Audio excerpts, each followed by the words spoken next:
Bom, acho que sobre o primeiro parâmetro que a gente possa trabalhar, acho que a forma como a gente possa enxergar, tanto em cultura quanto em questões de coeficiente, acho que a maneira que a gente precisa entender, né, do que foi tratado é da grande abordagem que vai me trazer ao longo do tempo. Então, por exemplo, se eu tenho dentro da minha cultura de estrutura de dados, ela pode ser um indicador, né? Então eu tenho um indicador que dentro desse meu I é um indicador muito atribuído ou muito atrelado a métricas que eu conheço. Então, por exemplo, na aula que a gente trabalhou com goals, né? Então eu tenho ali goals como métricas, né? Dentro de um vetor qualquer, que é o meu C, e aí ele vai variar entre C1 até Cn. Ou seja, por exemplo, eu tenho gols, né, de vários jogos, por isso que eu tenho de C1 até Cn. E dentro da minha estrutura, acho que é muito interessante a gente entender a cultura em si,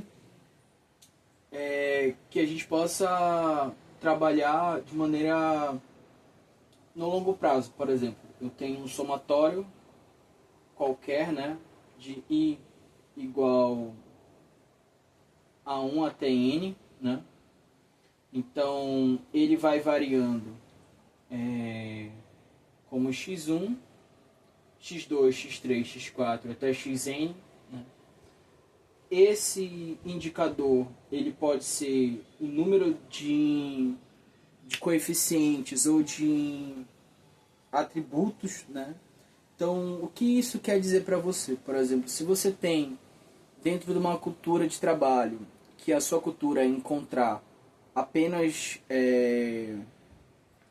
digamos assim, passes que levaram a gols, né? Então, por exemplo, eu tenho uma sequência de passes, né, tomados de 1 até N, né, como um banco de dados que a gente visualizou.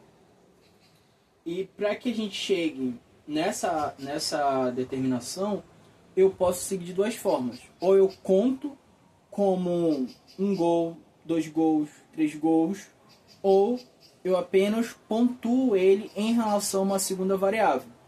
Que aí eu posso ter dentro dessa minha segunda variável, pode ser um x qualquer.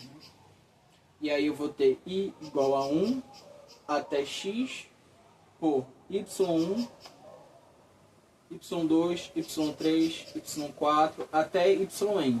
Né? Só que o que eu acho que é importante? A gente ter como norma que ambos sejam da mesma grandeza. Tá? Até porque façam sentido. Isso vai ficar muito mais claro dentro da nossa estrutura de programação. Então, quando a gente for ver essa estrutura de programação, de fato, vai ficar clara que a gente tem um produto que precisa ser trabalhado dentro de um banco de dados e que já traz para uma realidade de eu visualizar o que está acontecendo no meu banco, né?